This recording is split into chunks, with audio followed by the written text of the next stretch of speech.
Kung sa tingin ninyo ang pagtuntong sa edad na 80 ay nangangahulugang pagsuko sa inyong lakas sigla o sa inyong pakikipag-ugnayan, narito ako para sabihin sa inyo na hindi iyan totoo. Ang tunay na trahedya ay hindi ang pagtanda. Ito ay ang katotohanang maraming mabubuting Ginoo ang napaniwala na ang paghina ay hindi maiiwasan. Na normal lang ang palaging pagod. Na ang malamig na kama at pagod na katawan ay bahagi na talaga ng buhay. Pero paano kung sabihin ko sa inyo na ang susi para maibalik ang inyong enerhiya, kumpiyansa, at oo ang inyong sigla sa kwarto ay malamang na nasa inyong kusina lang ngayon. Isang kutsarita lang ng isang simpleng gawang bahay na timpla ng luya ay nagbabago na ng buhay ng mga kalalakihan sa kanilang edad 7 at kahit pa 80. Ang pangalan ko po ay Dr. Jose Reyes at bilang isang doktor na dalubhasa sa pangangalaga ng mga nakatatanda, mahigit 30 taon ko nang ginagabayan ang mga Ginoo sa ilan sa mga pinakapersonal at tahimik na laban ng kanilang buhay. Sa lahat ng panahong iyon, isa ang mahalagang bagay na natutunan ko, ang paghinang ito na marahil ay nararamdaman ninyo ay hindi isang habambuhay na sentensya. Ito ay maaaring baliktarin, ngunit kung maiintindihan ninyo kung paano talaga gumagana ang inyong katawan. At heto, ang interesante, ang pinakamabisang lunas na natuklasan ko ay hindi galing sa isang bote ng gamot na may reseta. Ito ay nagmumula sa 3 natural na sangkap, luya, lemon, at pulot pukyutan. Kapag pinagsama-sama ninyo ito, sa tamang paraan, ginigising nito ang daloy ng dugo, pinapasigla ang inyong buong sistema, at ibinabalik ang paggana sa mga lugar na pinakamahalaga. Sa artikulong ito, ituturo ko sa inyo ang bawat hakbang kung paano gumagana ang timplang luya na ito, bakit ito napakabisa para sa sirkulasyon at tibay, at kung paano mismo ito ihanda at gamitin araw-araw. At kung sasamahan ninyo ako hanggang sa dulo, ibubunyag ko ang nag-iisang pinakamalaking pagkakamali ng karamihan sa mga Ginoo na maaaring humadlang sa lahat ng benepisyo nito nang hindi man lang nila namamalayan. Bago tayo magpatuloy, kung seryoso kayo sa pagpapanumbalik ng inyong enerhiya, sirkulasyon at kumpiyansa habang kayo ay tumatanda, hinihikayat ko kayong pindutin ang subscribe button at i-on ang notification bell. Sa ganoong paraan, hindi ninyo kailanman malalampasan ang isa pang payo na partikular na idinisenyo para sa mga Ginoong higit sa 60. At kung ang mensaheng ito ay tumatak sa inyo, i-type ang 1 sa mga komento. Kung hindi naman, i-type ang 0 at ipaalam sa akin kung paano ko kayo mas masusuportahan sa inyong paglalakbay tungo sa pangmatagalang sigla. Ngayong narito na kayo, magsimula tayo sa isang bagay na madalas nakakaligtaan ng karamihan sa mga Ginoo, ngunit lubhang mahalaga ang daloy ng dugo. Ang katotohanan, pagkatapos ng edad 60, natural na bumabagal ang inyong sirkulasyon. Kapag nangyari iyon, bawat bahagi ng inyong kalusugan ay apektado, mula sa level ng inyong enerhiya sa umaga hanggang sa inyong pagganap at kumpiyansa sa gabi.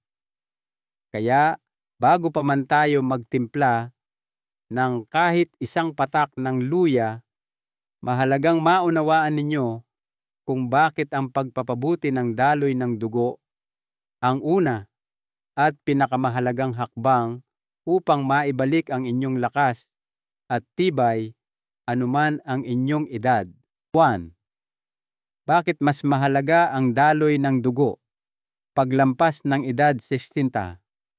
Kapag kaharap ko ang mga Ginoo sa kanilang edad 60, 70 at 80, mabubuting lalaki, mga lalaking may dangal, madalas kong nakikita ang parehong tahimik na pag-aalala sa kanilang mga mata.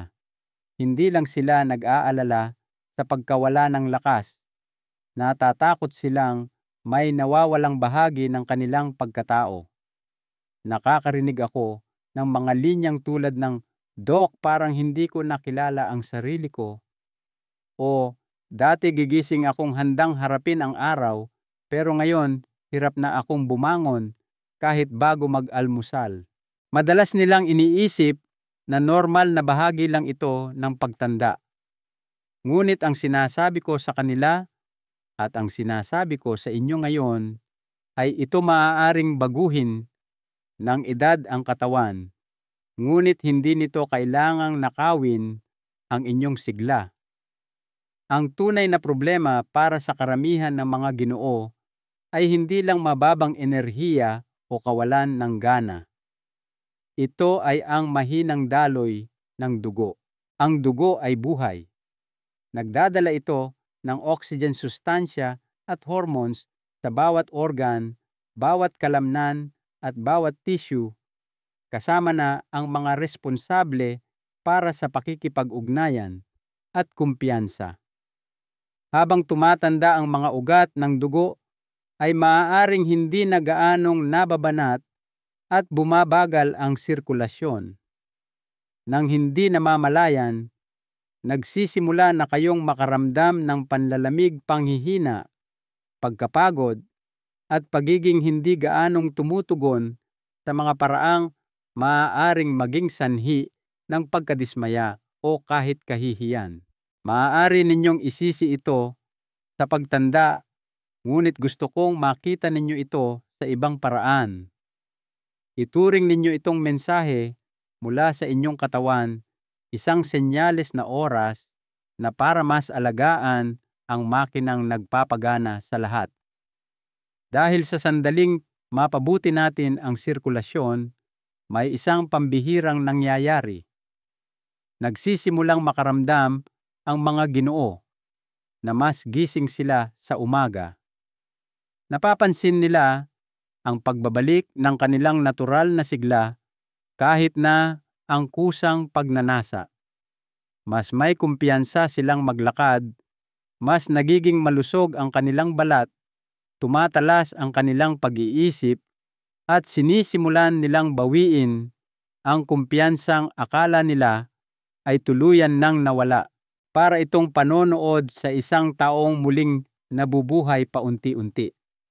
At ang pinakamagandang bahagi, ang pagpapabuti ng daloy ng dugo ay hindi nangangailangan ng matinding ehersisyo o mamahaling gamot.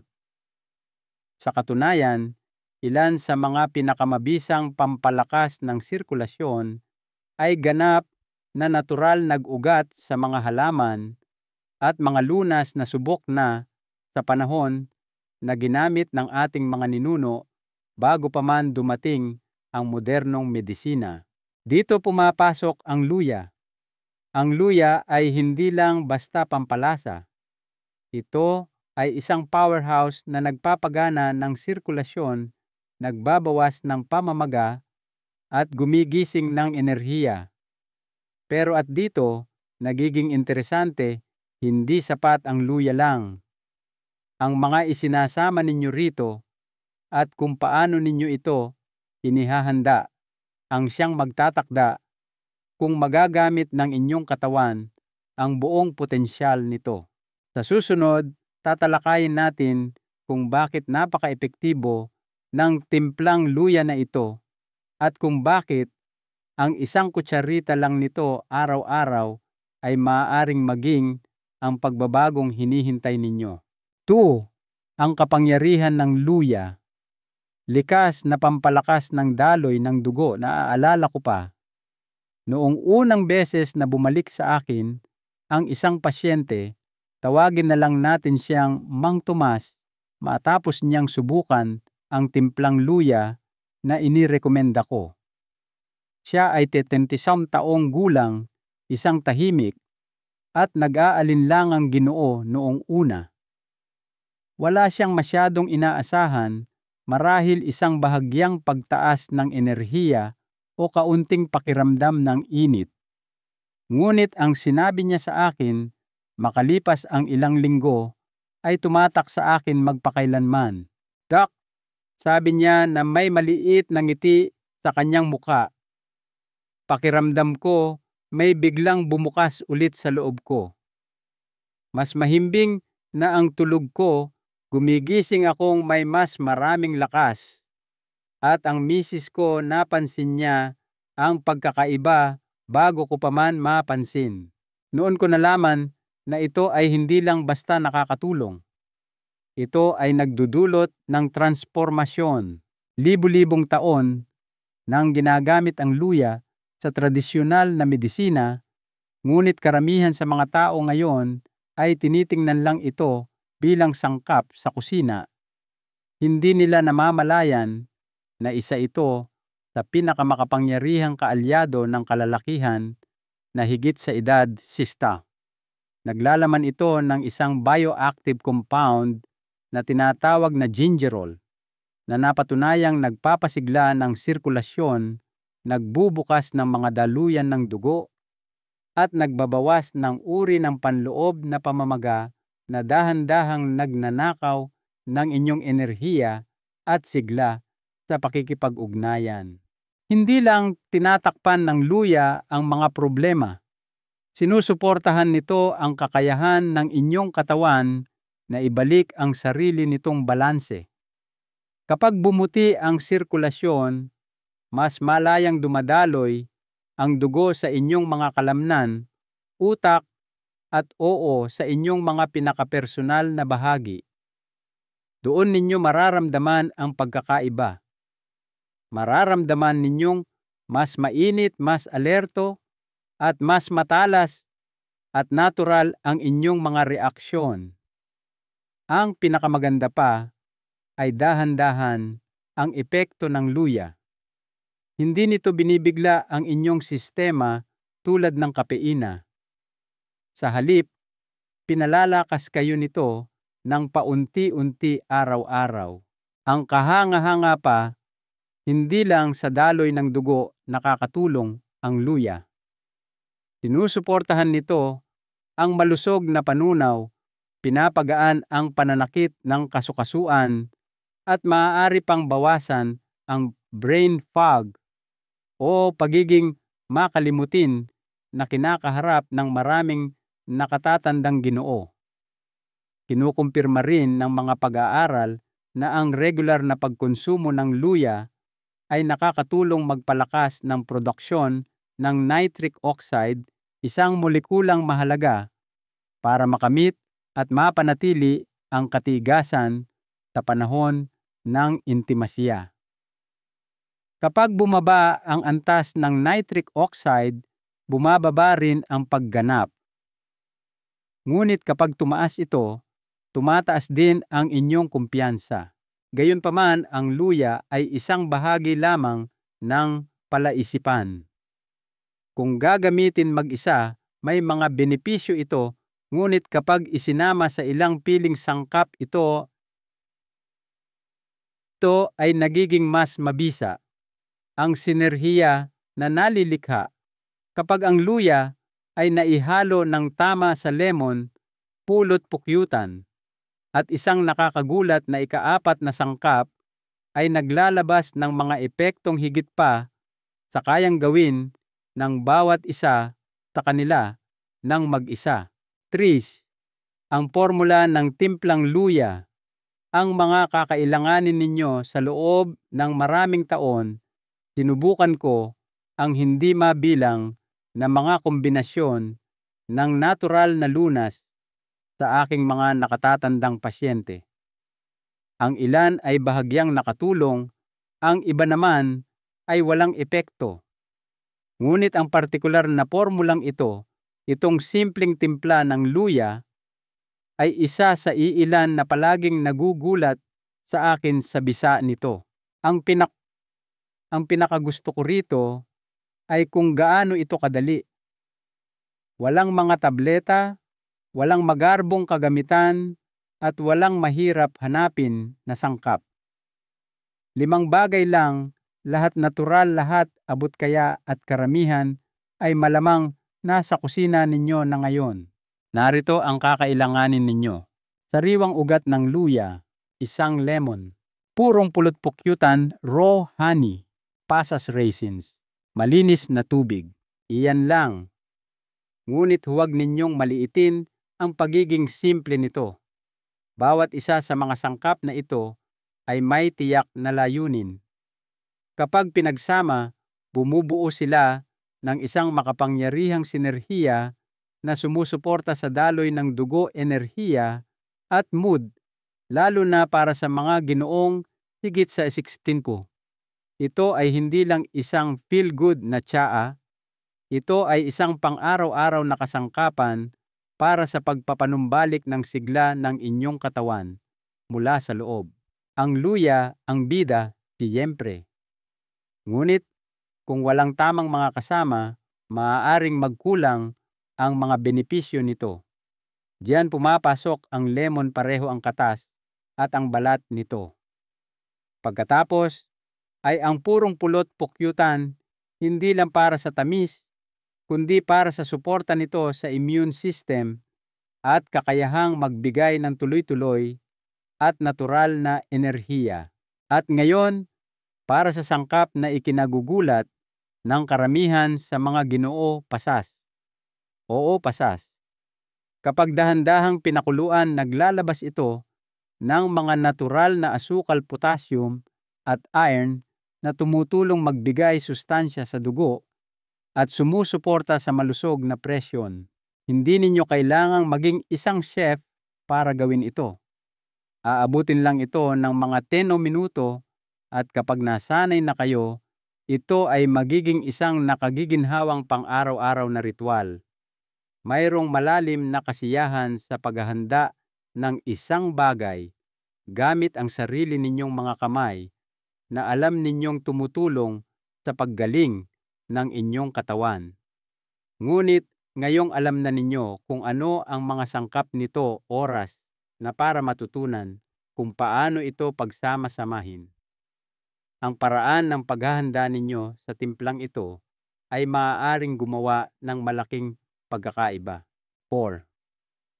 Bakit mahalaga ang bawat sangkap at paano ito gumagana? Isa sa mga pinakakaraniwang pagkakamali na nakikita ko sa mga Ginoo ay ang pagtrato sa mga natural na lunas na parang mga sangkap na basta-basta na lang inihahalo sa blender.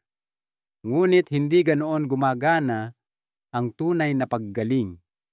Bawat bahagi ng timplang luya na ito ay pinili dahil meron itong natatanging layunin. Kapag ginamit ng magkakasama, lumilikha sila ng isang bagay na mas makapangyarihan kaysa sa kabuuan ng kanilang mga bahagi. Magsimula tayo sa luya. Ang aktibong sangkap nito, ang gingerol, ay nagpapasigla ng sirkulasyon sa pamamagitan ng dahan-dahang pagre-relax ng mga daluyan ng dugo. Nangangahulugan iyon na mas maraming dugo, mas maraming oxygen, at mas maraming sustansya ang naihahatid kung saan ito pinakakailangan ng inyong katawan. Pinapagagalaw muli ng luya ang mga bagay-bagay nang walang matapang na side effects. Susunod, meron tayong lemon at hindi lang ang katas. Ang balat zest na karaniwang itinatapon ng mga tao ay puno ng mga essential oil na nagpapasigla ng inyong metabolismo at tumutulong sa katawan na mas mahusay na ma-absorb ang mga sustansya sa luya. Ang katas naman nito ay mayaman sa vitamin C na sumusuporta sa kalusugan ng immune system at tumutulong bawasan ang oxidative stress na nagpapabilis ng pagtanda. Ang purong pulot pukyutan raw honey ay higit pa sa pampatamis.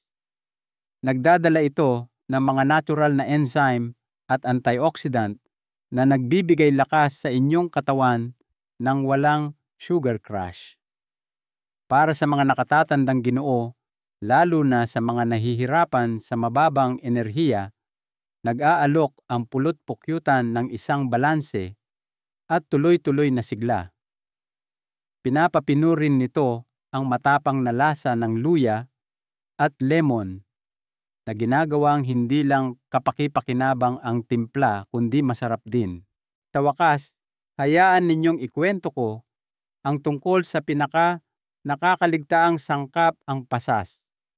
Alam kong kakaiba pakinggan, ngunit kapag ang pasas ay pinakuluan, naglalabas ito ng malambot at malasirop na tamis na puno ng iron at potassium na nagbibigay sustansya sa dugo. Ito ay mahalaga para sa mga nakatatandang Ginoo na nakakaranas ng pagkapagod o mababang tibay. Nagdaragdag ang pasas ng malinamnam na lasa sa inumin at sumusuporta sa inyong pangkalahatang sirkulasyon. Ang timplang ito ay hindi idinisenyo sa isang laboratorio. Ito ay nagmula sa karanasan at sa pakikinig sa kung ano talaga ang kailangan ng mga tumatandang Ginoo. Ngayong nauunawaan na ninyo kung ano ang ginagawa ng bawat bahagi, oras na para ihanda ang inyong mga sarili. Paano ihanda ang timplang luya? Bawat hakbang mayroong isang bagay na napaka-personal sa paghahanda ng lunas gamit ang iyong sariling mga kamay, lalo na kapag alam mong ito ay magsisilbi sa iyong kalusugan at enerhiya. Marami sa mga Ginoong nakatrabaho ko ang nagsabi sa akin na ang paggawa ng timplang ito ay naging isang sandali ng intensyon, isang paraan ng pagbawi ng kontrol. Nais kong maranasan ninyo ang parehong tahimik na kapangyarihan na iyon. Unang hakbang, ihanda ang luya at lemon. Magsimula sa isang piraso ng sariwang luya na kasing laki ng inyong hinlalaki, mga 2 pulgada o 15 granam. Hugasan itong mabuti at balatan. Hiwain ang luya sa maninipis na bilog, halos kasing kapal ng isang barya. Sunod, kumuha ng isang sariwang lemon. Kudkurin ang dilaw na balat sa labas para makakuha ng halos 1 kutsarang balat zest. Pagkatapos, hatiin ang lemon at pigain ang katas mga 2 kutsara o 25 ml. Ikalawang hakbang, gawin ang base. Sa isang maliit na mangkok, pagsamahin ang 2 kutsara ng purong pulot pukyutan, ang hiniwang luya at ang kinudkod na balat ng lemon. Haluin itong mabuti. Itong malagkit at mabangong timpla ang inyong magiging base ng lasa at enerhiya. Ikatlong hakbang, ihanda ang tubig ng pasas. Sa isang maliit na kaserola, maglagay ng mga 1.5 tasa ng tubig, 350 ml, at isang maliit na dakok ng pasas, mga 1 na tasa o 100 gallons. Hayaang kumulo, pagkatapos ay hinaan ang apoy at pakuluan ng 5 minuto. Makikita ninyong lalambot at lalaki ang mga pasas. Salain ang pinaghalong ito gamit ang isang fine mesh strainer upang makuha ang likidong may katas ng pasas. Itong gintong kulay at bahagyang malapot na tubig ang inyong pundasyon. Ika-4 na hakbang, pagsamahin at ibabad. Ibalik ang likido ng pasas sa kaserola. Idagdag ang timplang luya pulot lemon at ang katas ng lemon. Dahan-dahang haluin sa mahinang apoy, sapat lang para matunaw ang lahat. Huwag na itong pakuluan muli dahil masisira ng mataas na temperatura ang mga aktibong sangkap ng luya. Hayaan itong nakababad ng 2-3 minuto, pagkatapos ay takpan ang kaserola at hayaan pang nakababad ng 5 minuto. Ang nagawa ninyo ay higit pa sa isang inumin. Ito ay isang toniko. Ngunit ang pag-alam kung paano ito gawin ay simula pa lamang. Kung paano at kailan ninyo ito gagamitin ay maaaring magbukas ng isang ganap na naiibang antas ng mga resulta. Paano ito gamitin para sa pinakamataas na epekto? Ngayong naihanda na ninyo itong makapangyarihang timpla, pag-usapan naman natin kung paano ito gamitin para makuha ang mga resultang nararapat sa inyo. Mahalaga ang tiyempo at pagiging tuloy-tuloy. Nakita ko na ang mga ginoong umiinom nito ng isang beses nakakaramdam ng kaunting init at pagkatapos ay nakakalimutan na ito. Ngunit ang mga ginagawa itong bahagi ng kanilang pang-araw-araw na gawain, sila ang mga ginoong bumabalik sa akin na may mas maniningning na mga mata at mga kwentong nagsisimula sa hindi kayo maniniwala dito, Doc. Narito kung paano ito gawin ng tama. Uminom ng isang mainit na tasa araw-araw, bawat araw. Hindi tuwing ikalawang araw, hindi lang tuwing weekend. Bawat isang araw. Ang pinakamagandang oras para inumin ito ay depende sa inyong pamumuhay. Kung iinumin ninyo ito sa umaga, malamang na makaramdam kayo ng mas pagiging alerto at focus sa buong araw. Kung iinumin ninyo ito sa gabi, maaari itong magsilbing isang kalmado at nagpapainit na panimula para sa mas mahimbing na pahinga o mas malalim na koneksyon sa inyong partner. Alinman ang piliin, ang pagiging tuloy-tuloy ang pinakamahalaga. Ito ay hindi isang mabilisang lunas. Isipin ninyo itong parang pag-aalaga ng apoy. Kailangan ng ilang kislap at matatag na pasensya, ngunit kapag ito'y nag-alab ang init, ay kumakalat sa lahat ng dako. Sa bawat araw na iniinom ninyo ito, lumalakas ang apoy na iyon na umaabot sa inyong sirkulasyon, enerhiya, at maging sa inyong pagganap sa kwarto. Sa paglipas ng panahon, maaaring mapansin ninyong mas tuwid na kayong maglakad at mas natural na tumutugon sa kislap ng pagmamahal na maaaring nawala na noon. Hindi iyon nagkataon lang. Iyon ang paraan ng pagsasabi ng inyong katawan ng salamat. 7. Ang emosyonal na epekto. Ano ang kahulugan nito para sa inyo at sa inyong partner? Mayroong isang sandali na nangyayari para sa maraming Ginoo matapos nilang gamitin ang timplang luya sa loob ng ilang linggo. Hindi ito kapansin-pansin. Ito ay tahimik ngunit makapangyarihan. Marahil ito ay ang paggising na talagang nakapagpahinga sa unang pagkakataon sa loob ng maraming taon. O marahil, at ito ang pinakamadalas kong marinig ito, ay ang tingin sa mga mata ng kanilang partner. Isang kislap na nagsasabing, nakikita na ulit kita. Dahil maging tapat tayo, ito ay higit pa sa daloy ng dugo. Ito ay tungkol sa dangal. Ito ay tungkol sa pakiramdam na konektado, naroroon at buhay.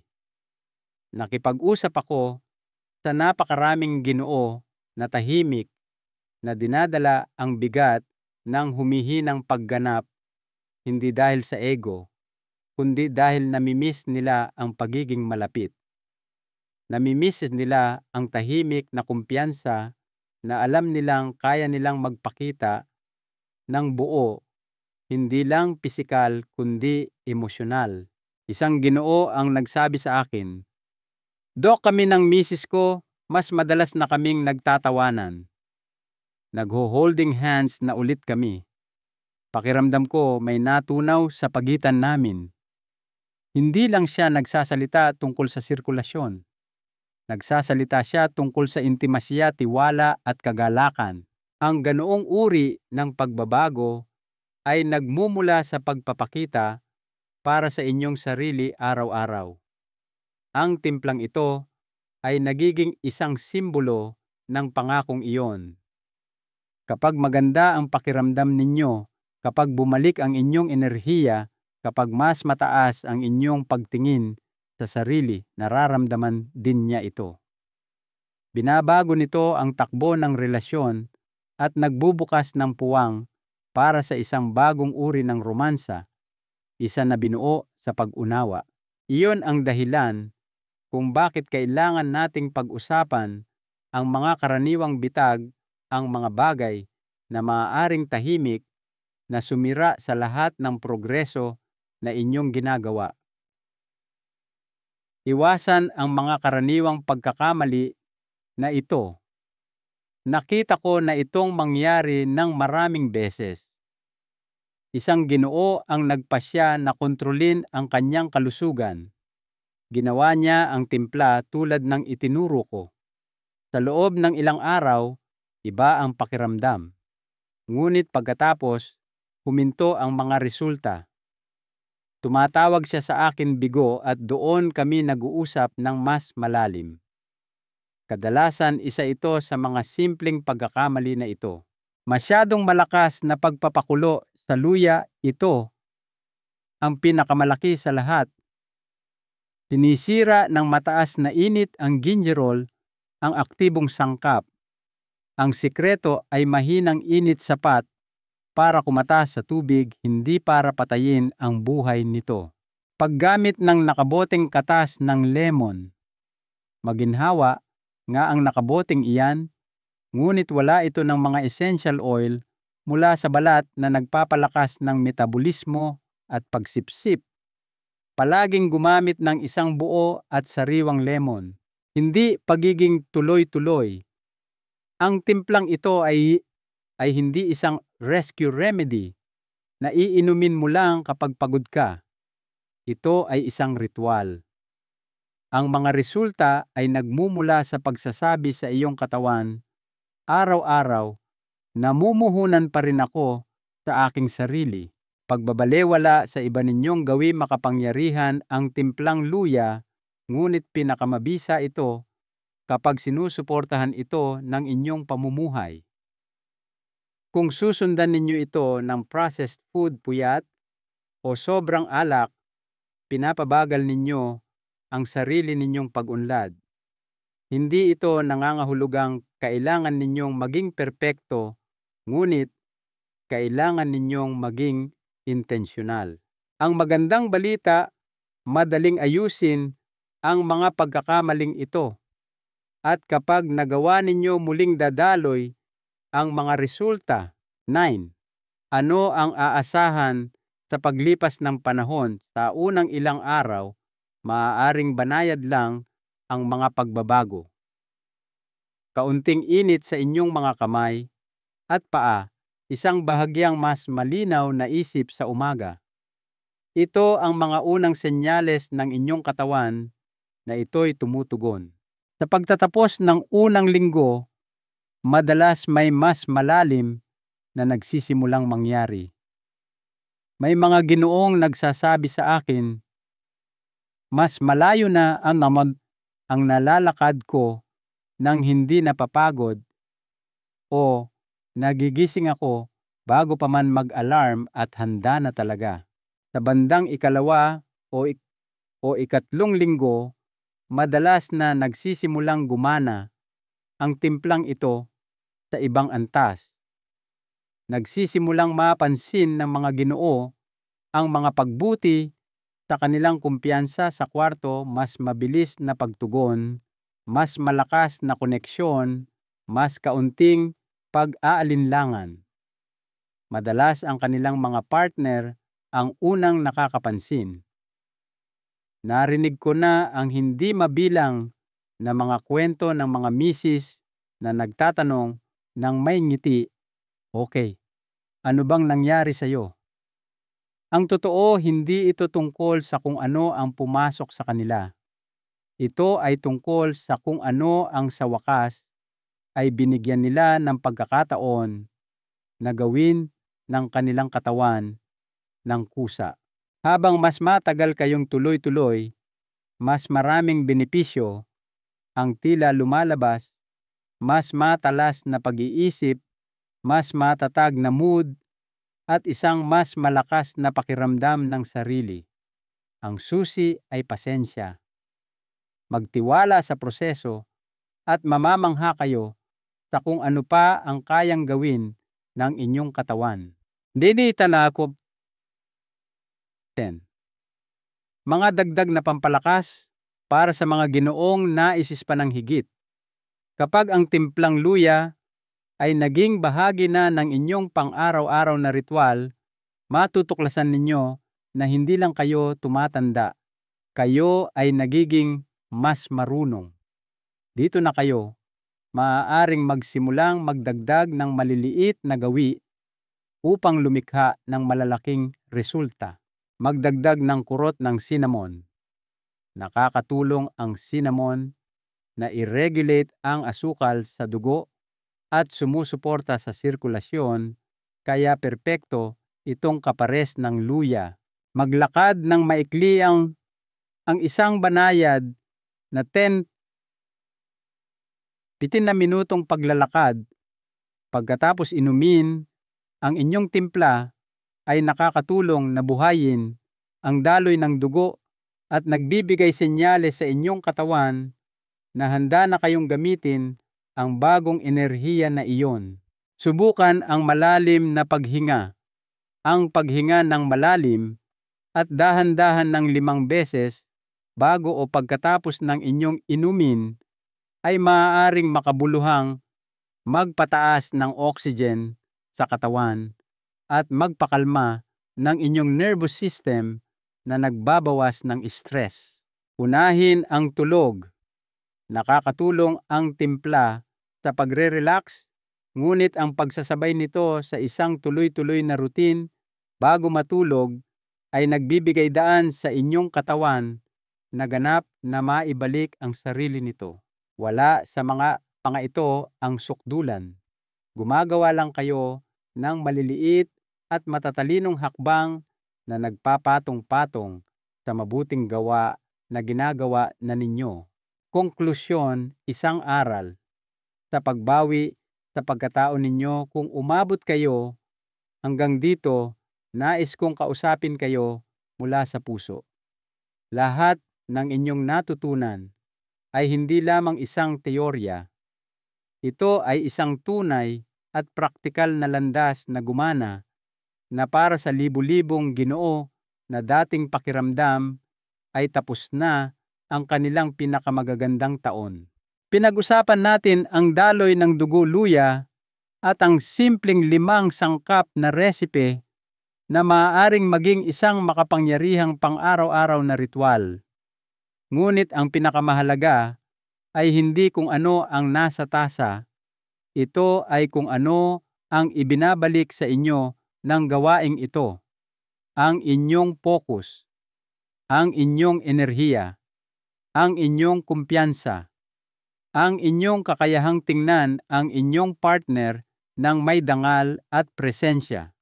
Iyan ang tunay na diwa ng paglalakbay na ito, hindi ang pagbabalik ng oras, kundi ang muling pagbabalik loob sa inyong sarili. Araw-araw, tasa-tasa, ipinapaalala ninyo sa inyong katawan at isipan na hindi pa kayo tapos. Meron pa kayong lakas na iaalay, pagmamahal na ibibigay at kapangyarihan na muling makaramdam ng kabuuan. Ang pinakamahalagang aral sa buhay na natutunan ko sa aking mga taon bilang doktor ay ito.